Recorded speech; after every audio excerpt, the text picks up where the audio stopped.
The trial date has now been set for the woman in New York State accused of kidding and killing 3 children who were getting on a school bus last October. Alyssa Shepard goes to court October 15th. Well, it's cases like these that have law enforcement cracking down on school zones this week.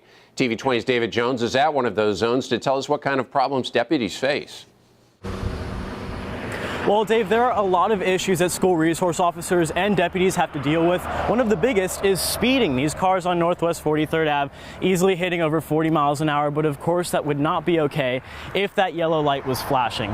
The Florida Sheriff's Association's Operation School Zone Safety is going to crack down on speeders.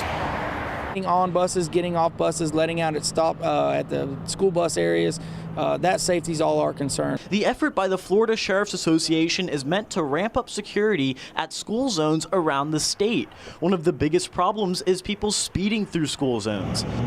Fines for speeding in a school zone can range from around $150 to up to $600. This intersection at Northwest 23rd Ave and Fort Clark Boulevard is one that law enforcement really has to keep an eye on. It sits right in the middle of a school zone, so a lot of times people will pull up to the red light, forget that they're still in a school zone, and then take off when the light turns green. Don't just immediately accelerate to top speed. Once again, stay at 20 or below until you're outside of that school zone so the children are safe to and from school. Another problem specific to Fort Clark and other school zones, kids crossing the street to be picked up. A lot of times parents will try to park across the road or whoever's picking a child up across the road, and they'll have the child try to cross where there's no crosswalk instead of using the light or where a crossing guard is. Hotspots for school zone violations in Alachua County include schools in Newberry, Lake Forest Elementary, Idlewild, and the Kanapaha and Fort Clark areas. 1 or 2 minutes being late, 4 minutes being late could cost a child's life or serious injury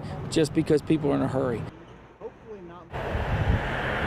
And I know I mentioned it in the story, but again, I just have to re-emphasize it. In Florida, a ticket for speeding through a school zone can range anywhere from $150 to $600. It's a lot of money to be set back just for saving a couple minutes. The statewide initiative is going to run through Friday of this week. Reporting in Gainesville, David Jones, TV 20 News.